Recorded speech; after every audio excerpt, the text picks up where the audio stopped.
Assalamualaikum warahmatullahi wabarakatuh. Perkenalkan, nama saya Muhammad Raksal Al-Qadri dengan NIM 24 strip 542672 strip KH strip 12235. Di sini saya akan menjelaskan mengenai sistema urogenitalia.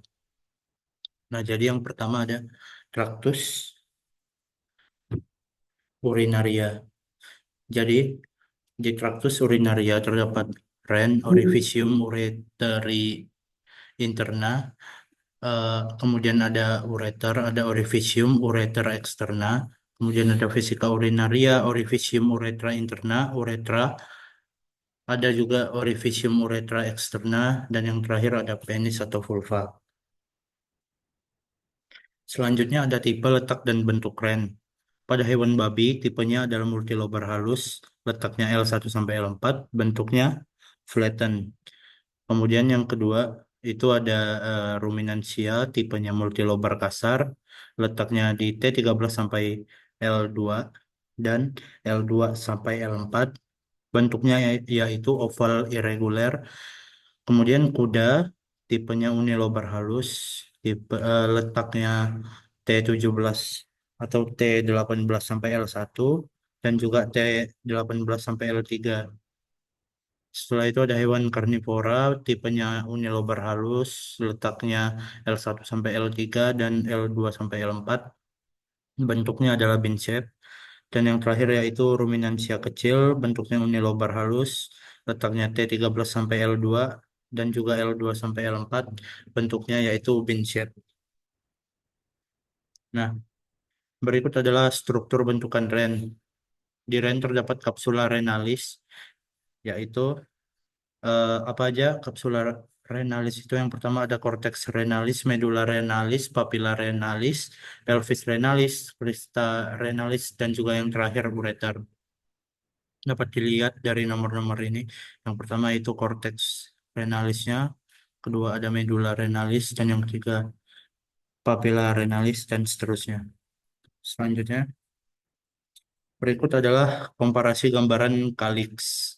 Yang ini adalah Calyx dari Bos SP, dan yang ini adalah dari Canis SP, dan yang terakhir adalah dari Sus SP. Kemudian masuk ke vesika urinaria. Vesika urinaria adalah organ muskulomembranosa yang bervariasi tergantung jumlah isi urin.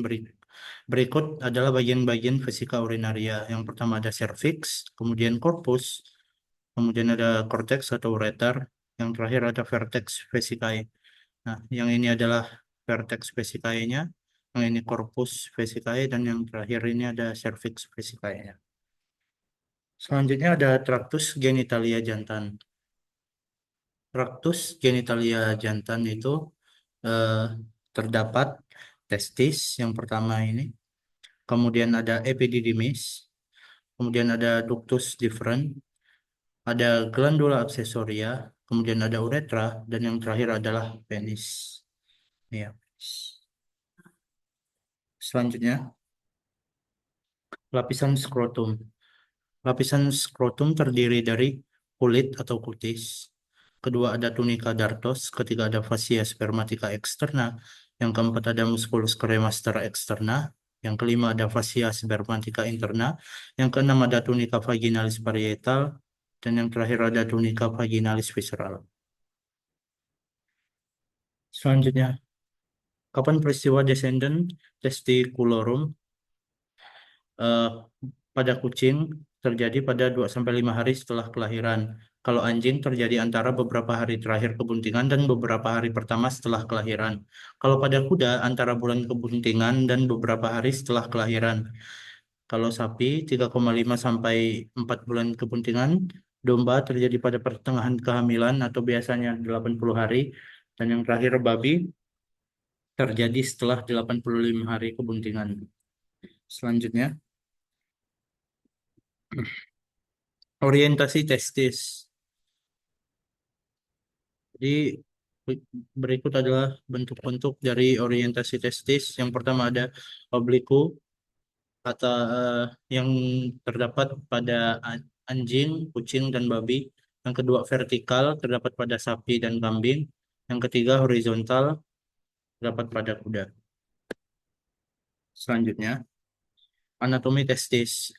Di testis terdapat beberapa ligamen dan juga eh, terdapat penggantung testis dan juga yang terakhir yaitu epididymis. Ligamen-ligamen yang terdapat pada testis, yang pertama ada ligamen testis propium, yang kedua ada ligamen cauda epididymis, dan penggantung testis sendiri adalah mesorchium, dan eh, bagian-bagian dari epididymis terdapat kaput epididymis, kemudian ada corpus epididymis, dan yang terakhir ada cauda epididymis. Selanjutnya, isi funiculus spermaticus. Nah, yang pertama ada,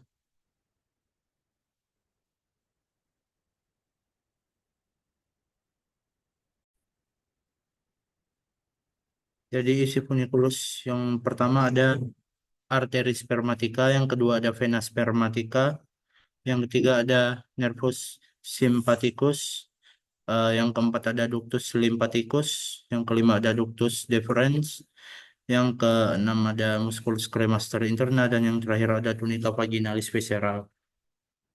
Selanjutnya ada glandula aksesoria. Nah, ada terdapat beberapa glandula di dalam glandula aksesoria. Yang pertama ada glandula ampula, yang kedua ada glandula vesicula seminalis, yang ketiga ada glandula prostat, yang keempat ada glandula Cowper atau bulboretal gland. Selanjutnya,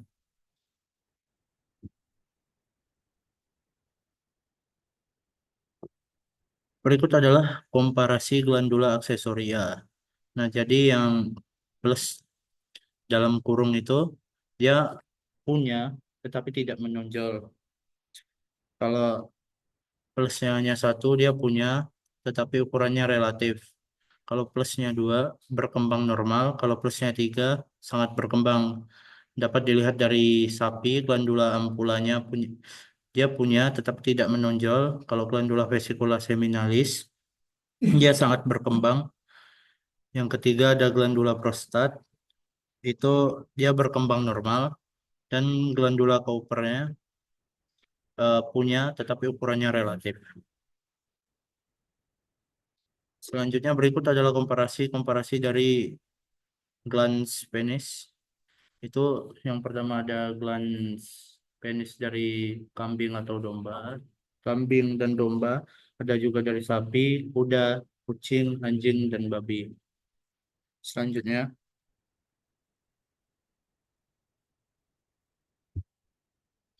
tipe dan bagian penis. Jadi, eh, penis terbagi menjadi tiga bagian, yaitu radix penis, corpus penis, dan glans penis. Yang ini adalah radix penis, yang kedua ada corpus penis, yang ketiga ada glans penis. Dan ini adalah bentuknya muskulo, cavernosus, dan kucing itu bentuknya penis reverse karena dia membalik. Selanjutnya, komparasi ovarium. Bean shape itu terdapat pada ruminan, karnivora, dan kuda, sedangkan grape shape terdapat pada babi.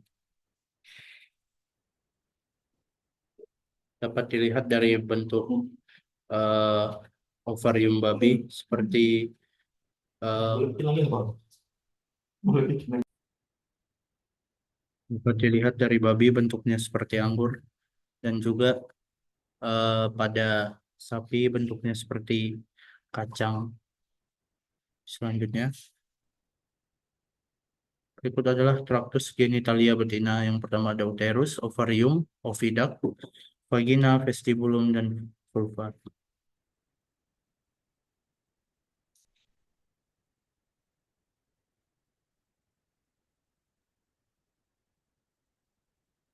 Selanjutnya, berikut adalah bentuk dari oviduct dan uterus. Di uterus terdapat cornu uteri, corpus uteri, dan cervix uteri. Tipe-tipe uterus. Yang pertama ada duplex, simplex, bicornu, dan bipartit. Pada duplex terdapat dua kornua, dua korpus, dan dua cervix. Contohnya marsupial.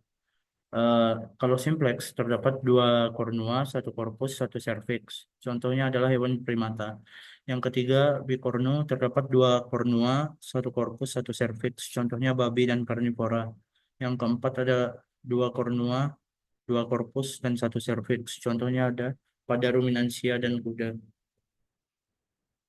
Berikut adalah komparasi serviks uteri pada sapi dan kambing.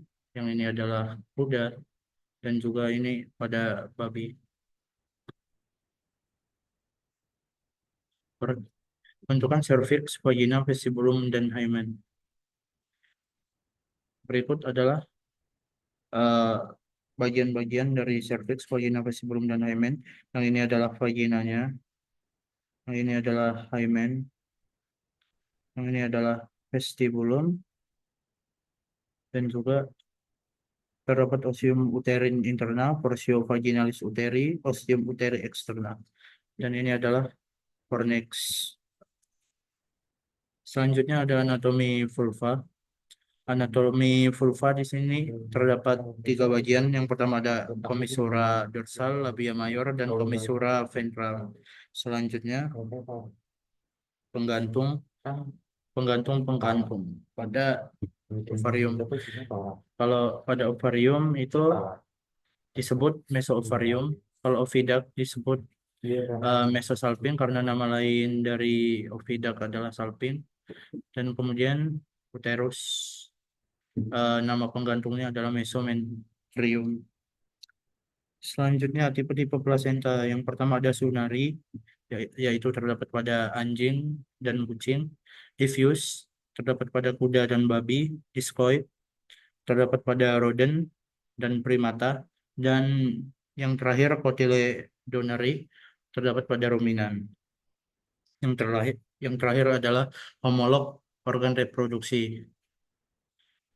Yang pertama testis. Testis itu eh, lawannya adalah ovarium, penis lawannya vagina, skrotum adalah lawannya labia mayor, prepatium labia minor, sedangkan glans penis klitoris. Mungkin itu saja yang dapat saya sampaikan. Terima kasih atas perhatiannya. Wassalamualaikum warahmatullahi wabarakatuh.